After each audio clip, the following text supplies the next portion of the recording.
Welcome back to the Flow Sports Fix on this Thursday. We cover national, we cover international, but more importantly, we cover local sport as well. The Flowman loves his local footy, but this is a topic and a subject that he wasn't too happy to discuss, but we need to talk about it. A club folding. Sad news in the Riverland for independent club Lyrup. I was in Loxton yesterday and they told me the news that Lyrup was folding after 112 years. The Lions, their footy and netball club, have made the tough decision to fold after discussions with league officials.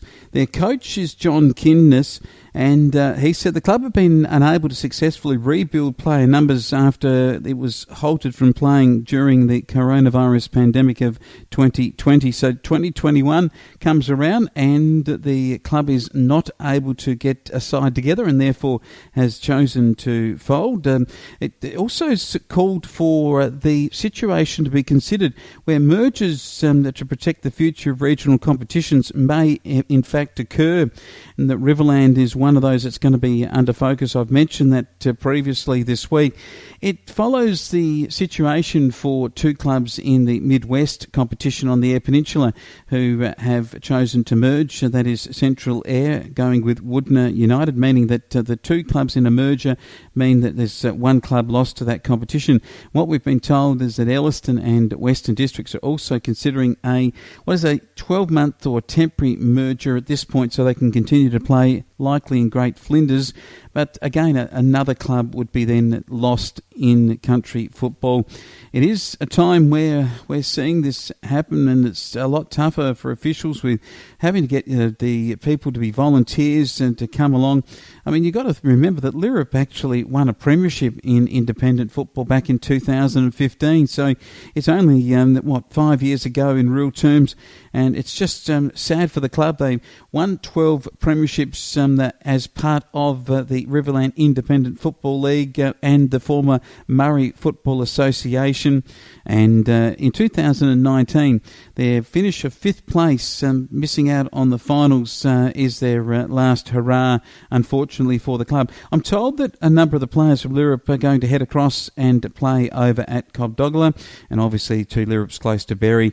It follows the competition's exit of Marook Kingston in recent times, East Murray, years before that Gerard, which have all gone from this area. Then Morgan Cadell, which was a Mid-Murray club, has gone too, and this just so troubling when we see this happen in our regional towns. And we hope that we can see more clubs remain, and maybe the way in which the towns are populated and the avenues for which small towns get their players. Quite often in these independent clubs in the Riverland, they get their players from out of the bigger towns, which in this case would be Loxton, Berry, Barmera, Renmark and Waikerie.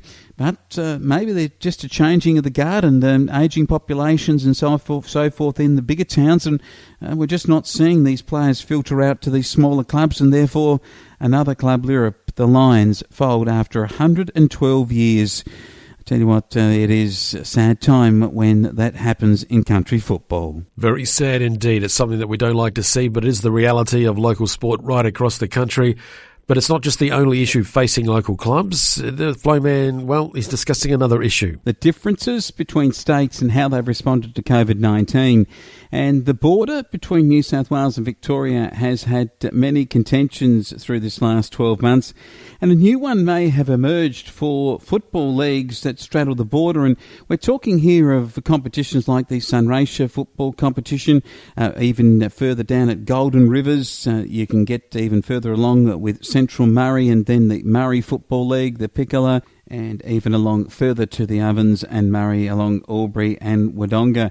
So with the crowds in Victoria at a COVID limit of 1,000 and the fact that New South Wales over its side of the border is at 3,000, if that were to remain through the football season and if there were other COVID outbreaks in Melbourne and in Sydney and so on, we may see that change. But let's just say the current status quo of 1,000 and 3,000 were to continue through the season, then what that could create for football leagues along the River Murray is a change in venue for grand finals. For instance, the Sunraysia Football and Netball League would not rule out playing its game or grand final or finals on the New South Wales side of the border. for instance, it could play at Wentworth or Dareton or over at Euston, albeit that most of the games there with Robinvale are played at Robinvale in Victoria. But you can see the point here, can't you, that the venue that's over the border could be used, even maybe when you consider, say, the Millewa League, Golgol having a much better opportunity of attracting 3,000 fans to that, say, grand final than the 1,000 back over the border, maybe if it was to be played at, say, Cardross or somewhere like that. And then you think about further down the river in Golden Rivers, where you may say that a game of football in New South Wales that could be played at Moolameen could, for a final, have 3,000 people, but over the river on the other side, it would be just 1,000 people being played at Nullawil or at Ultima. And I think there's some real wisdom in football administrators thinking through this and looking at the best options, because, if you consider it even in the home and away situation, if you were to have, say, one of the bigger leagues, like, say, with the Ovens and Murray, there's a chance here where on the New South Wales side of the border they can make more money at the gate than what, say, the competition on the Victorian side can. In some ways, it gives the straddling clubs an unfair advantage if they're on the northern side of the border than the southern. It's an interesting one that the nuances of COVID-19 and closing borders and the different rules amongst the states and the governance of those states and what they perceive to be a safe number of people at any one venue. In Victoria, it's 1,000. New South Wales, it's 3,000.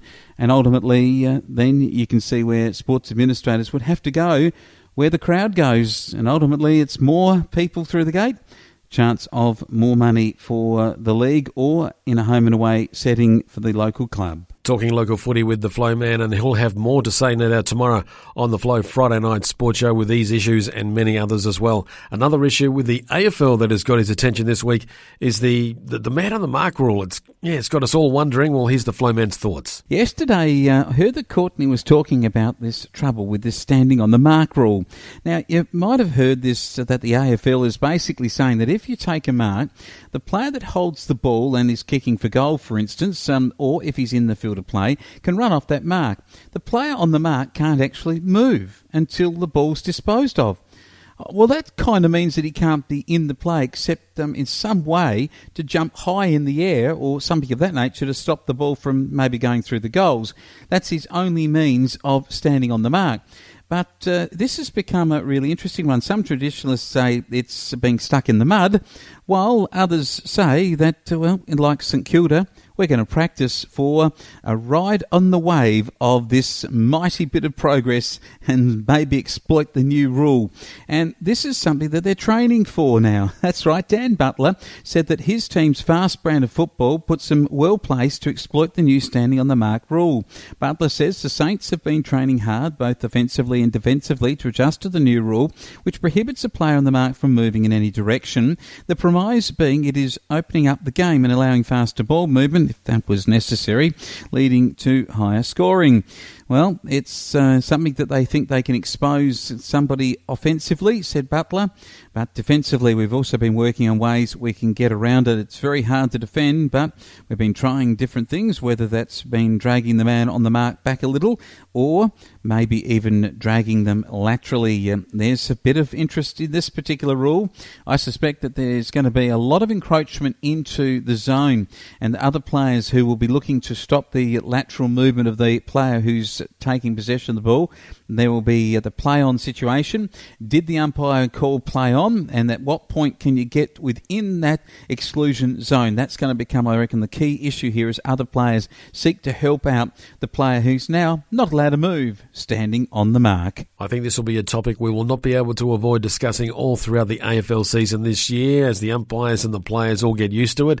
It's going to annoy us, and we're going to be discussing it and trying to work out ways. And you can imagine the conversation that we're going to be having amongst the flow man, the stat man, and all the team here, and even wherever you are in the front bar conversations. They're all going to be there talking about the man on the mark rule. We've got more to come on the Sports Fix on this Thursday. The stat man's on the way. He's lined up ready to talk about, well, we'll find out in just a sec. Also, we've got the World Game coming up, looking at the Champions League, and a warning proposal. It's all part of the Flow Sports Fix on this Thursday.